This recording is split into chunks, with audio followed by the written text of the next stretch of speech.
আজকের এই বিশেষ আলোচনায় আপনাদের স্বাগত। তাহলে চলুন শুরু করা যাক। সেই দিনের ঘটনা দিয়ে যখন গল্পের কথক সুশীল মাস্টার এক ঝড়ো বিকেলে মতিঝিলের দিকে বেরিয়েছিলেন। হ্যাঁ, সেদিন সকাল থেকেই একটা ঝড়ের পূর্বাভাস ছিল। গ্রামের লোকজন বিশেষ বাইরে বেরোয়নি, রাস্তাঘাট ফাঁকা। সুশীল মাস্টারও ঘরে বসে বসেই বেশ একঘেয়ে হয়ে পড়েছিলেন। ভাবছিলেন একটু বাইরে গেলে হতো। আর ঠিক তখনই সুযোগটা এলো। উনি শুনলেন নিমাইয়ের চায়ের দোকানটা বন্ধ। ও, তার মানে হালদার মশাইয়ের মুখোমুখি হবার ভয় নেই। একদম। হালদার মশাই থাকলে তো এই দুর্যোগে ঝিলের দিকে পা বাড়াতেই দিতেন না, বারণ করতেন। তা ঠিক, উনি তো আবার হালদার মশাইয়ের কাছেই শুনেছিলেন, মানে সাঁওতালপাড়ার নবীনের বরাতে, যে ঝিলের মোহনার কাছে নাকি ইদানিং বেশ বড় বড় রুই কাতলা পড়ছে। হ্যাঁ, সেই লোভেই তো যাওয়া। ভাবলেন হালদার মশাই নেই, এই সুযোগ। ব্যাস, উনি তাড়াতাড়ি একটু চা বানিয়ে ফ্লাস্কে ভরলেন, মাছ ধরার ছিপ সরঞ্জাম সব গুছিয়ে নিয়ে বেরিয়ে পড়লেন মতিঝিলের দিকে। যখন ঝিলের ধারে পৌঁছলেন তখনও সন্ধে হয়নি, শেষ বিকেলের আলো একটু ছিল, কিন্তু চারিদিক আশ্চর্য রকম নির্জন। কেউ কোথাও নেই। আসলে ওনার পরিকল্পনা তো ছিল ঝিলের পাড়ে বসে মাছ ধরা নয়, মোহনার কাছে যাওয়া। তাই একটা নৌকার জন্য অপেক্ষা করছিলেন। আর অপেক্ষা করতে করতে সন্ধে নেমে এলো, তার উপর আবার কারেন্ট চলে গেল। হ্যাঁ, গোটা গ্রামটা যেন অন্ধকারে ডুবে গেল। থমথমে একটা পরিবেশ। ঠিক সেই সময় একটা ডিঙি নৌকা এসে ভিড়ল ঘাটে। নৌকার মাঝি কিন্তু অচেনা। মাঝি নিজেই নাম বলল, বশির মিয়া। সুশীল মাস্টার একটু ইতস্তত করছিলেন, মানে অন্ধকার রাত, অচেনা মাঝি, তার উপর ঝড়ো আবহাওয়া। তা তো বটেই, কিন্তু বশির মিয়া খুব ভরসা দিল। বলল সে মোহনা চেনে, এই অন্ধকারেই সে নৌকা চালিয়ে অভ্যস্ত। কি বলল যেন? বলল, আমাগো তো জলেই জীবন কর্তা, জন্ম থেকাই জল দেখা বড় হইছি, নারী নক্ষত্র চিনি, আর মোহনা চিনব না, চিন্তা কইরেন না, বাত্তির ব্যবস্থাও আছে। বাহ, বেশ গুছিয়ে বলল তো। হ্যাঁ, শুনে সুশীল মাস্টার আর দ্বিরুক্তি করলেন না, রাজি হয়ে গেলেন। সরঞ্জাম নিয়ে নৌকায় উঠে পড়লেন। নৌকা ছাড়ল, ঠান্ডা একটা হাওয়া দিচ্ছিল, তার সাথে জলের সেই পরিচিত আষ্টে গন্ধ। দূরে গ্রামের দিকে তাকালে দু একটা টিমটিমে আলু দেখা যাচ্ছিল শুধু, আর আকাশে এক ফালি ফ্যাকাশে মরা চাঁদ। ঝিলের ঢেউয়ে নৌকার দুলুনি ছলাৎ ছলাৎ শব্দ। বেশ শান্তই ছিল কিছুক্ষণ, কিন্তু তারপরই শুরু হলো ব্যাপারটা। হ্যাঁ, হঠাৎ করেই খুব কাছাকাছি একটা অদ্ভুত শব্দ, কচকচ কচকচ করে কিছু একটা চিবানোর মতো আওয়াজ। চিবানোর শব্দ জলের মধ্যে? হ্যাঁ। সুশীল মাস্টার তো চমকে উঠে বশির কি জিজ্ঞেস করলেন, বশির মিয়া, ওটা কিসের শব্দ? বশির কি বলল? বশির মিয়া খুব শান্ত নির্বিকারভাবে উত্তর দিল, কিছু না বাবু, ডরের কিছু নাই। জলের তলায় কত জীবজন্তু থাকে, রাইতে বাইর হয়, ওগুলো হয়তো হাত পাক করছে। হাত পাক করছে মানে হয়তো ছোটখাটো কিছু শিকার করছে বা খাচ্ছে, এরকম কিছু বোঝাতে চাইলো আর কি। আচ্ছা, কিন্তু সুশীল মাস্টারের কি তাতে ভয় কাটলো? না, ঠিক ভরসা পেলেন বলে মনে হয় না। যাই হোক, নৌকা এগোতে লাগলো। ওরা মোহনার কাছাকাছি একটা খাড়ির মতো জায়গায় পৌঁছলো। জায়গাটা বেশ মাছের আড্ডা মনে হলো। প্রচুর মাছ কিলবিল করছে। হ্যাঁ, কিন্তু এরপর আরেকটা ঘটনা ঘটল। লণ্ঠনটা নৌকার সামনের দিকে রাখা ছিল। সেই লণ্ঠনের আলোয় হঠাৎ বশির মিয়ার মুখের দিকে চোখ পড়তে সুশীল মাস্টার কেমন যেন চমকে উঠলেন। লোকটার মুখের একটা দিক, মানে বাঁ গালটা, মনে হলো যেন কেমন অস্বাভাবিক। অস্বাভাবিক ঠিক বোঝা গেল না, কারণ বশির প্রায় সাথে সাথেই আলোটা অন্যদিকে সরাতে বলল। কইল চোখে নাকি অপারেশন হয়েছে, আলো বেশিক্ষণ সহ্য হয় না। ও আচ্ছা, একটা অজুহাত দিল আর কি। সেটাই। আরও অদ্ভুত ব্যাপার হলো, বশির নিজেই ছিপ ফেলে মাছ ধরতে শুরু করে দিল। সুশীল মাস্টার যেই ছিপ ফেলতে গেছেন, অমনি বশির বাধা দিল। বাধা দিল কেন? বলল, কর্তা, এখানে সব মাইশ কিন্তু মাইশ নয় গো, আপনি বুঝবেন না, আপনি বসেন। সব মাছ মাছ নয়, এর মানে কি? সেটাই তো, সুশীল মাস্টার কিছুই বুঝলেন না, তার উপর মাছ ধরতে এসেও পারছেন না, মনটা খুব খারাপ হয়ে গেল। তাতে হবেই। ফেরার সময় কি হলো? ফেরার পথে মনটা হালকা করার জন্য উনি বশিরের সাথে একটু গল্প করার চেষ্টা করলেন। জিজ্ঞেস করলেন, তুমি এই গ্রামে কতদিন আছো বশির মিয়া? বশির কি উত্তর দিল? বশির বলল, মায়ের পেট থেকে বাইল হওয়ানোর পর থেকেই আছি কর্তা। বাপরে, মানে জন্ম থেকে? হ্যাঁ, কিন্তু কথা বেশি দূর এগোলো না, আবার সেই কচকচ শব্দটা শোনা গেল। এবার যেন আরও জোরে, আরও কাছে। আবার হ্যাঁ, আর তার ঠিক পরেই ঘটল আসল ভয়ঙ্কর ঘটনাটা। জলের মধ্যে ধড়াম করে বিশাল একটা ঘাই মারার শব্দ, যেন বিরাট কিছু একটা লাফিয়ে পড়ল বা লেজ ঝাপটালো। কিসের শব্দ বোঝা গেল না, কিন্তু তার সাথে সাথে শোনা গেল একটা বিকট খ্যা খ্যা করে মেয়েলি গলার হাসি, আর সেই হাড়গোড় চিবানোর মতো কচর মচর শব্দ। সর্বনাশ, মেলি হাসি। হ্যাঁ, আর নৌকার পাশেই জলের মধ্যে একটা উঁচু ঢিবির মতো কি যেন ভেসে উঠল, হাঙর বা ওই জাতীয় কিছু। শব্দটা ওদিক থেকেই আসছিল। সুশীল মাস্টার কি করলেন? উনি তো ভয়ে ভয়ে নৌকায় রাখা বর্ষাটা তুলেছিলেন, মানে আত্মরক্ষার জন্য যদি কিছু করতে হয়। তারপর? কিন্তু বশির মিয়া এক ঝটকায় ওনার হাত থেকে বর্ষাটা সরিয়ে দিল। তারপর নিজে উঠে দাঁড়িয়ে সেই জলের দিকে তাকিয়ে, মানে ওই অদৃশ্য সত্তাটার উদ্দেশ্যে চিৎকার করে ধমক দিল। কি বলল? বলল, এখান থেকে যা কইছি, মানে যা, নইলে কাল রাইতেই পীর বাবার কাছে গিয়া এমন মন্ত্র পইরা আনুম যে তুই এক্কেরে ভস হইয়া যাবি, যা। কি সাংঘাতিক! পীর বাবার মন্ত্রের ভয় দেখালো? হ্যাঁ, কথাটা শেষ হতে না হতেই আবার সেই খ্যাক খ্যাক হাসিটা যেন আরো বিদ্রুপ মেশানো, আর জলের মধ্যে দুটো জ্বলন্ত চোখ দপদপ করে জ্বলছে। চোখ?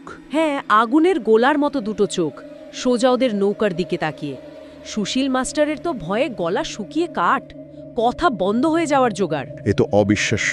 উনি কি বশিরকে আর কিছু জিজ্ঞেস করলেন না? এবার আর থাকতে পারলেন না, প্রায় চেপে ধরলেন বশিরকে। বললেন, বশির, সত্যি করে বলো, ওটা কি? তুমি চেনো ওকে? জলদানব নাকি অন্য কিছু? বশির এবার নিশ্চয়ই কিছু বলেছে। হ্যাঁ, এবার বশির মিয়া মুখ খুলল, একটা লম্বা গল্প শোনালো, এই ঘটনার পেছনের আসল কাহিনীটা। বলল, শোনেন বাবু, সে অনেক কাল আগের কথা। কি সেই গল্প? জাউলা আর ফুলমণি নামের দুজনের গল্প। বশির বলতে শুরু করলো, ধরেন গিয়া ৫-৬ বছর তো হইবই। জাওলা নামের এক জেলে ছিল এই ঘাটে। জাউলা, সেও কি এই বশিরের মতোই জেলে? হ্যাঁ, ঠিক তাই। রাতেই মোহনাতেই মাছ ধরতে আসতো। তো এক অমাবস্যা রাতে সে দেখে নদীর ধারে এক সুন্দরী মেয়ে বসে কাঁদছে। নাম ফুলমণি। ফুলমণি? সে কোত্থেকে এলো? ফুলমণি নাকি জানায় সে অনাথ। এক অত্যাচারী বুড়ো লোকের সাথে তার বিয়ে দিয়েছিল গ্রামের লোক। সেই স্বামীর ঘর থেকে পালিয়ে সে মতিঝিলে তার মামার বাড়ি যাচ্ছিল, কিন্তু পথ হারিয়ে ফেলেছে। জাওলার খুব মায়া হয়। মেয়েটার দুঃখ দেখে সে তাকে নিজের বাড়ি নিয়ে আসে। তারপর তারা বিয়ে করে। বেশ সুখেই ছিল তারা। ফুলমণিও খুব যত্ন করত জাওলার। বেশ তো, তাহলে সমস্যাটা কোথায় হলো? সমস্যা শুরু হলো কিছুদিন পর। জাওলার অবস্থার উন্নতি হয়। সে গ্রামের জমিদারের নৌকার মাল্লা হিসেবে কাজ পায়। একদিন ব্যবসার কাজে তাকে কয়েকদিনের জন্য শহরে যেতে হয়। আচ্ছা। যাওয়ার আগে ফুলিকে সে কথা দেয় ফিরে এসে নতুন শাড়ি গয়না কিনে দেবে। কিন্তু জাওলা শহরে যাওয়ার পরই ফুলমণির আচরণ কেমন যেন পাল্টাতে শুরু করে। অদ্ভুত সব কাণ্ড করতে থাকে। কি রকম? পাড়ার মকবুল মিয়া একদিন দেখে ফুলমণি পুকুর থেকে ধরা জ্যান্ত পুঁটি মাছ কচকচ করে চিবিয়ে খাচ্ছে, কাঁচা। হ্যাঁ, কাঁচা মাছ? হ্যাঁ, আরেকজন নিতাই ঘোড়া, সে দেখে ফুলমণি গভীর রাতে মুরগির ঘর থেকে মুরগির মাথা ছিঁড়ে তার রক্ত খাচ্ছে। সর্বনাশ! এসব কি? গ্রামে কানাঘোষো শুরু হয়ে যায়। লোকে আড়ালে আবডালে ফুলমণিকে ডাইনি বলতে থাকে। জাউলা যখন ফিরল, সে কিছু টের পেল? হ্যাঁ, জাওলা ফিরে এসে দেখে ফুলি কেমন উদাসীন, আগের মতো যত্ন নেই, আর তার গা থেকে কেমন একটা কাঁচা মাছের আঁশটে গন্ধ বেরোচ্ছে। জাওলার মনেও একটা খটকা লাগে। তারপর? আসল ঘটনা ঘটল এর কিছুদিন পর। পাশের বাড়ির এক ছোট্ট নাতনি, নাম মণিমালা, খেলতে বেরিয়ে আর ফেরেনি। অনেক খোঁজাখুঁজির পর তাকে পাওয়া গেল ঝোপের ধারে, নৃশংসভাবে খুন করা হয়েছে, শরীরটা আধ খাওয়া। ওহ, কি ভয়ঙ্কর! আর সেই মণিমালার লাশের কাপড়ের ভাঁজে পাওয়া গেল একটা জিনিস, ফুলমণির খোপার কাটা। কি? ফুলমণির খোপার কাটা? হ্যাঁ, এবার আর কারো সন্দেহ রইল না। গ্রাম শুদ্ধ লোক নিশ্চিত হয়ে গেল ফুলমণি ডাইনি। সেই মণিমালাকে খেয়েছে। জাওলা কি করল? জাওলার যে সাগরেদ ছিল ইয়াসিন, সে এসে জাওলাকে সব বলল, সাবধান করল। কিন্তু জাওলা তখনও বিশ্বাস করতে পারছিল না। তার অত ভালোবাসার ফুলি সে এমন কাজ করতে পারে? সে বিশ্বাস অবিশ্বাসের দোলায় দুলছিল। নিজের স্ত্রীকে সন্দেহ করা তো কঠিন, কিন্তু একদিন সন্ধ্যায় সে নিজের চোখে প্রমাণ পেয়ে গেল। দেখল জঙ্গল থেকে রক্ত মাখা মুখে বেরিয়ে আসছে ফুলমণি। সরাসরি দেখে ফেলল। হ্যাঁ, জাওলা মুখামুখি হতেই ফুলমণি কান্নাকাটি জুড়ে দিল। বলতে লাগলো ভূতে ধরেছে তাকে, সে নিজে কিছু করেনি, সে নির্দোষ। ভূত? হ্যাঁ, ভূতের দোহাই দিল। শুধু তাই না, সে আরও দাবি করল তার পেটে নাকি জাওলার সন্তান। সন্তান? এটা তো নতুন মোড়। ঠিক, সন্তানের কথা শুনে জাওলার মন গলে গেল। সে ভাবল হয়তো সত্যিই কথা বলছে ফুলি। সে ফুলিকে বিশ্বাস করল। ঠিক হলো, পরদিন সকালে ওঝা ডাকা হবে। গ্রামের মাতব্বর কাজী সাহেবও রাজি হলেন। আচ্ছা, তাহলে কি সব মিটে গেল? না, আসল ভয়ঙ্কর রাতটা তো তখনই এলো। সেই রাতেই ঘটল চরম ঘটনাটা। শেষ রাতের দিকে জাওলার ঘুম ভেঙে গেল পায়ে একটা মারাত্মক যন্ত্রণা হয়। পায়ে যন্ত্রণা? কেন? সে চোখ মেলে দেখে ফুলমণি ঝুঁকে পড়ে তার পায়ের একটা পুরনো ঘা থেকে দাঁত দিয়ে মাংস খুবলে খুবলে খাচ্ছে। কি সাংঘাতিক! নিজের স্বামীর ঘা থেকে? হ্যাঁ, জাওলার রক্ত হিম হয়ে গেল। সে চুপচাপ দেখতে লাগলো। এরপর ফুলমণি উঠে গোয়াল ঘরের দিকে গেল। জাওলাও চুপি চুপি পিছু নিল। গোয়াল ঘরে কেন? সেখানে গিয়ে সে দেখল ফুলমণি গরুর টাটকা গোবরের ভেতর থেকে কেঁচো খুঁটে খুঁটে বের করে খাচ্ছে। কিছু? বাপরে! জাওলা এবার 100% নিশ্চিত হলো এটা তার ফুলমণি হতেই পারে না, এটা অন্য কেউ। কোনো ভয়ঙ্কর ডাইনি ফুলমণির রূপ ধরে তার ঘরে ঢুকেছে। তার নিজের জীবনও বিপন্ন। ঠিক। সে আর এক মুহূর্ত দাঁড়ালো না, ভয়ে বাড়ি থেকে দৌড়ে পালালো। বাকি রাতটা ঝিলপাড়ে একটা গাছের তলায় লুকিয়ে কাটালো। তারপর সকালে? সকালে গ্রামের লোক তাকে ওই গাছতলায় দেখতে পায়। তার খোঁড়াতে থাকা আর পায়ের ক্ষত দেখে সবার সন্দেহ হয়। জাওলা পা পিছলে পড়ে যাওয়ার গল্প বলে, কিন্তু কেউ যেন বিশ্বাস করে না। সে খোঁড়াতে খোঁড়াতে বাড়ি ফেরে, কিন্তু গিয়ে দেখে ফুলমণি বাড়িতে নেই, উধাও। ফুলমণি পালিয়ে গেল? হ্যাঁ, কিন্তু জাওলার দুর্ভাগ্য শেষ হয়নি। তার পায়ের সেই ক্ষতে পচন ধরতে শুরু করল। গ্রামের কবিরাজ ওষুধ দিল, কিন্তু কিছুতেই কিছু হয় না, ঘা বাড়তেই থাকে। কি হলো জাওলার শেষ পর্যন্ত? দিন তিনেক পর গ্রামবাসীরা জাওলার আর কোনো সাড়া শব্দ না পেয়ে তার খোঁজ নিতে বাড়িতে যায়। গিয়ে দেখে ঘরের মেঝেতে জাওলার পচা গলার লাশ পড়ে আছে। মারা গেল জাওলা? হ্যাঁ, ওই ডাইনি তাকে শেষ পর্যন্ত খেল। ঠিক সেই সময়েই গোয়াল ঘর থেকে একটা গরুর আর্তনাদ আর সেই কচর মচর শব্দটা শোনা গেল। আবার? সবাই ছুটে গোয়াল ঘরে গেল। গিয়ে দেখে ফুলমণিরূপী ডাইনিটা একটা গরুর গলায় দাঁত বসিয়ে রক্ত খাচ্ছে। ধরে ফেললো তাহলে? হ্যাঁ, এবার হাতে নাতে ধরা পড়ল। গ্রামবাসীরা সবাই মিলে ঝাঁপিয়ে পড়ে ডাইনিটাকে ধরল। তাদের বুঝতে বাকি রইল না যে এই ডাইনি জাওলাকে খেয়েছে, মণিমালাকে খেয়েছে। তাদের রাগ আর ধরে না। কি করলো তারা? তারা ওই ডাইনিটার গায়ে কেরোসিন ঢেলে আগুন লাগিয়ে দিল। ডাইনিটা পুড়তে পুড়তে ভয়ঙ্কর চিৎকার করতে লাগলো। তার পোড়া ছাই আর হাড়গোড় জড়ো করে মতিঝিলের জলে ভাসিয়ে দিল তারা। মতিঝিলের জলে? হ্যাঁ, বশির মিয়া বলল, সেই থেইকাই বাবু ওই ডাইনিটা এই ঝিলের জলে জলদানবী হইয়া ঘুইরা বেড়ায়, মাঝে মাঝে এমন কইরা মানুষকে ভয় দেখায়। এই ছিল গল্প? মানে ফুলমণি সেই জলদানবী? বশিরের গল্প অনুযায়ী তো তাই। গল্পটা শুনে সুশীল মাস্টারের অবস্থা তখন খারাপ। এমন ভয়ঙ্কর সত্যি। জাওলার জন্য খুব কষ্ট হচ্ছিল তার। বুঝতেই পারছে। ততক্ষণে কি নৌকা পাড়ে ফিরেছে? হ্যাঁ, গল্প শেষ হতে হতে নৌকা পাড়ে ফিরেছে। বশির মিয়া মাছ ধরার হাঁড়িটা সুশীল মাস্টারের হাতে ধরিয়ে দিল। মাছের হাঁড়ি? সে তো নিজেই মাছ ধরেছিল। হ্যাঁ, সেই মাছগুলো ধরিয়ে দিয়ে বলল, আই যাসি বাবু, আবার কবে দেখা হইব কে জানে, হয়তো এমনি এক নিশুতি রাইতেই। তারপর? বলেই সে আর ভাড়ার জন্য অপেক্ষা না করে হন হন করে অন্ধকারের মধ্যে মিলিয়ে গেল।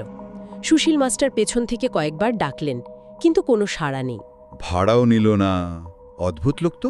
সুশীল মাস্টার অবাক হয়েই নিজের কোয়ার্টারের দিকে রওনা দিলেন। পেটে তখন ছুঁচোয় ডন মারছে। সারাদিনের ধকল, তার উপর এত ভয়ঙ্কর অভিজ্ঞতা। ভাবলেন নিশ্চয়ই মাছ ভেজে খাবেন। সেটাই। ঘরে ফিরে ফ্লাস্ক, ছিপ এসব রেখে মাছের হাঁড়িটা নিয়ে বসলেন ভাজার জন্য। কিন্তু যেই হাঁড়ির ঢাকনাটা খুলেছেন, কি দেখলেন? দেখলেন হাঁড়ির ভেতরে সব মাছ আধ খাওয়া, কোনোটায় দাঁতের দাগ, কোনোটা অর্ধেক খাওয়া। বিভৎস দেখতে। সে কি, ভালো মাছ ধরেছিল না? হ্যাঁ, বসির তো ভালো মাছই ধরেছিল হাঁড়িতে।